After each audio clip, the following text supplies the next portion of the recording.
নমস্কাৰ, মই আছিক আৰু স্বাগতম জনাইছোঁ মোৰ ইউটিউব চেনেললৈ। আজি আমি কবি উপন্যাসকাৰ পদ্মনাথ গোহাঁইবৰুৱাৰ বিষয়ে আলোচনা কৰিম। ইয়াৰ আগত আমি ডক্টৰ নিৰ্মল প্ৰভা বৰদলৈ আৰু হেমবৰুৱাৰ বিষয়ে আলোচনা কৰিছোঁ। তাৰ উপৰি মই এটা ভিডিঅ'ত অসমৰ যি অসমীয়া ভাষাৰ জন্ম আৰু ইয়াৰ ক্ৰমবিকাশ সম্পৰ্কে আলোচনা কৰিছোঁ। মই গোটেইকেইটা ভিডিঅ'ৰ ডিছক্ৰিপশ্যনত লিংক দি দিছোঁ, আপোনালোকে তাত চাব পাৰিব। তো ভিডিঅ'টো আৰম্ভ কৰিছোঁ। পদ্মনাথ গোহাঁইবৰুৱাৰ জন্ম হৈছিল 1871 চনত উত্তৰ লখিমপুৰত।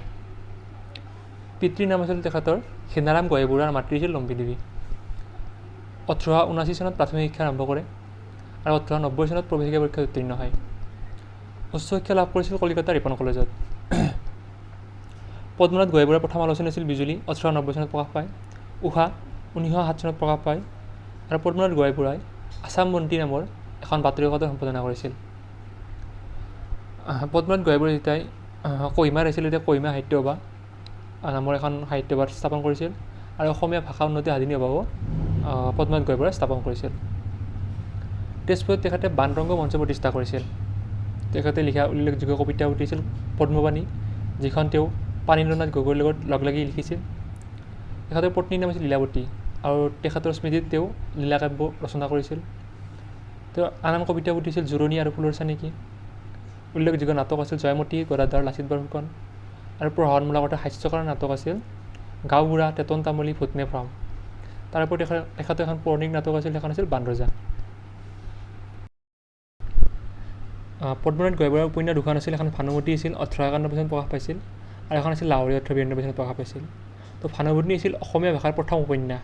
এইটো ইম্পৰ্টেণ্ট কুৱেশ্যন যে ভানুমতী আছিল অসমীয়া ভাষাৰ প্ৰথম উপন্যাস, যিখন প্ৰকাশ পাইছিল 1891 চনত, আৰু লাহৰী আছিল অসমীয়া ভাষাৰ দ্বিতীয়খন উপন্যাস আৰু প্ৰথম অসমীয়া ভাষাৰ ছপা উপন্যাস আছিল লাহৰী, আৰু এখন 1892 চনত প্ৰকাশ পাইছিল। পদ্মনাথ গোহাঁইবৰুৱাৰ যিখন আত্মজীৱনী আছিল সেইখনৰ নাম আছিল মোৰ সোঁৱৰণী। আৰু এটা কথা মনত ৰাখিব যে পদ্মনাথ গোহাঁইবৰুৱা অসম সাহিত্য সভাৰ প্ৰথম সভাপতি আছিল আৰু সেইখন অধিৱেশন আছিল শিৱসাগৰত 1917 চনত।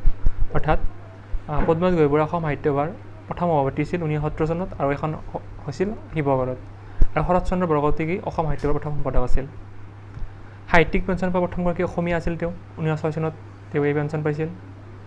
1933 চনত তেওঁ কি পাইছিল যে ব্ৰিটিছৰ পৰা ৰায় বাহাদুৰ উপাধি পাইছিল। তেওঁ বহুত বাহাদুৰ আছিল, সেইকাৰণে তেওঁ ব্ৰিটিছৰ পৰা ৰায় বাহাদুৰ উপাধি পাইছিল। পদ্মনাথ গোহাঁইবৰুৱাৰ মৃত্যু হৈছিল 1946 চনত। এইটোও মনত ৰাখিব পাৰোঁ। পদ্মনাথ গোহাঁইবৰুৱাই কি কৰিছিল যে 1918 চনত অসম সাহিত্য সভাৰ সম্পাদক আছিল। 1917 চনত অসম সাহিত্য সভাৰ প্ৰথম সভাপতি আছিল আৰু 1918 চনত অসম সাহিত্য সভাৰ দ্বিতীয় সম্পাদক আছিল। 1918 চনত ডিব্ৰুগড়ত অনুষ্ঠিত হোৱা অসম ছাত্ৰ সন্মিলনৰ তৃতীয় বাৰ্ষিকৰ সভাপতিও আছিল। এইটো মনত ৰাখিব। আৰু তেখেতক কি বুলি কোৱা হয় যে অসমীয়া সাহিত্যৰ গ্ৰেট গ্ৰেণ্ডফাদাৰ অৰ্থাৎ পিতামহ বুলি কোৱা হয়। এইটো ইম্পৰ্টেণ্ট। পদ্মনাথ গোহাঁইবৰুৱাৰ যিখন পৌৰাণিক নাটক আছিল বাণৰজা, সেইখন অমৃতাক্ষৰ চন্দত ৰচিত নহয়। এইটো মনত ৰাখিব। পদ্মনাথ গোহাঁইবৰুৱাৰ ৰচিত প্ৰসিদ্ধ গ্ৰন্থখন হ'ল শ্ৰীকৃষ্ণ। পদ্মনাথ গোহাঁইবৰুৱাৰ ট্ৰেজেডি নাটক এখন আছিল, সেইখন আছিল সাধনী। আৰু পদ্মনাথ গোহাঁইবৰুৱাৰ অন্তিমখন নাটক আছিল বাণৰজা। পদ্মনাথ গোহাঁইবৰুৱাৰ সাহিত্য সাধনা কীৰ্তিৰ স্তম্ভস্বৰূপ গ্ৰন্থখন হ'ল শ্ৰীকৃষ্ণ।